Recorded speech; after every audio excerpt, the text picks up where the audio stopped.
What's up, folks? Huge win for Colombia. Huge, ginormous, enormous win for Colombia. Not because of the standings. That is important too. Not because they win again. That's important as well. But it's to get the swagger back. It's to get that doubt, that seed of doubt that kind of emerges in your mind after losing a match like you did against Bolivia, where many would have said, hey, Colombia played better, which they did, but playing better doesn't mean winning or deserving to win. In the grand scheme of things, today, Colombia made every argument. They created. I don't even think Chile shot. I think Chile shot on target once. I think somewhere along the lines of the 86th, 87th minute. So Camilo Vargas really didn't have much of a challenge against a very weak, a very poor, a very limited, a very basic Chile side. That if Ricardo Gareca wasn't being thought of as being sacked, if you want to look at it from that perspective, well, I think the case is that he will be sacked tomorrow. Colombia played well in every line. Colombia played covered well. Colombia moved around well. The only thing that was missing was up top. And this is a match not only to get the swagger back, but it's also to kind of consolidate certain notions.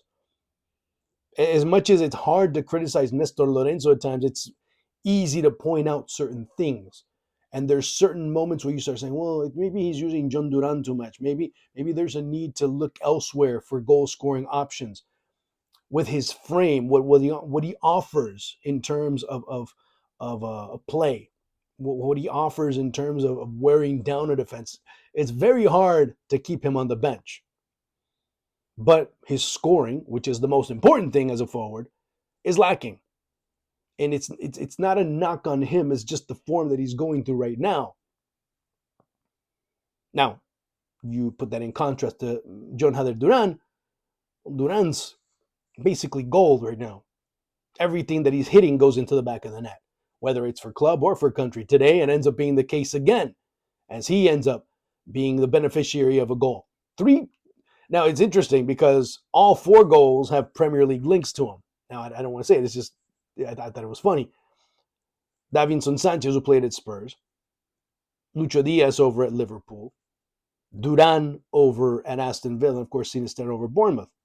So there's all of that in terms of what Colombia has been able to do. And again, you see the depth of Colombia in their attack. Who can score? Many can score.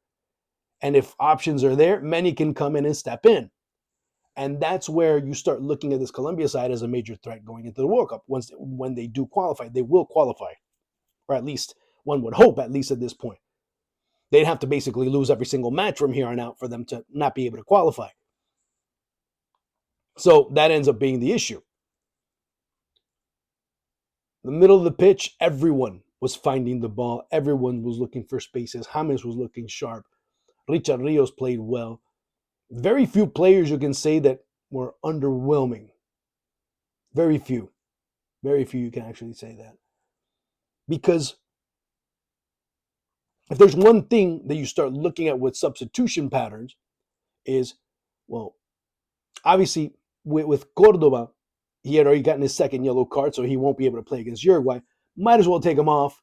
Might as well put, with Cordova, might as well put Duran on to give him more playing time, to get more assertive. And of course, he'll be the starter against Uruguay without a doubt. So when all is said and done, we end up seeing a Colombia side that is, again, finding their stride. They're on goal differential at the time I'm recording this. So of course, Argentina still have to play later on tonight. So right now, Colombia and Argentina are level on points. Argentina still have a 1-goal difference over them. Of course, that'll probably change when they play Bolivia. And what ends up being the most, so 19 points,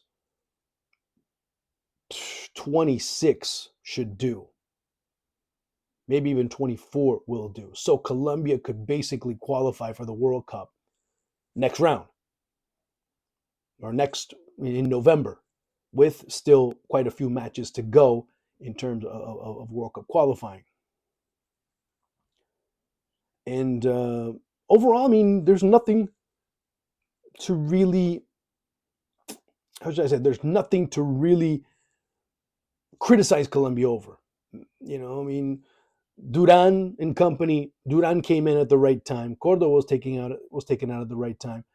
There's a lot of things that Colombia played very well in. Defensively, they played solid. I mean, like I said before, with Camilo Vargas, he really had very little to do.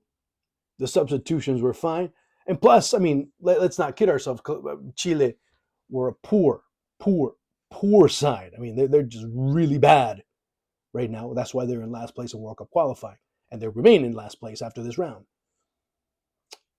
That's why it ends up being such as, I mean, it's seeing a really sad set of circumstances because we're seeing a team in Chile that is absolutely, it's gone from this golden generation that was, one of the more dominant sides in South American football to a team that's most likely not going to go to its third consecutive World Cup. That tells you a great deal. Folks, thanks for watching, and we'll start doing these more often, man. I kind of enjoy them, but at times life is a little bit too much.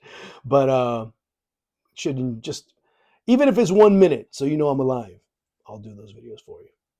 Love y'all. Ciao.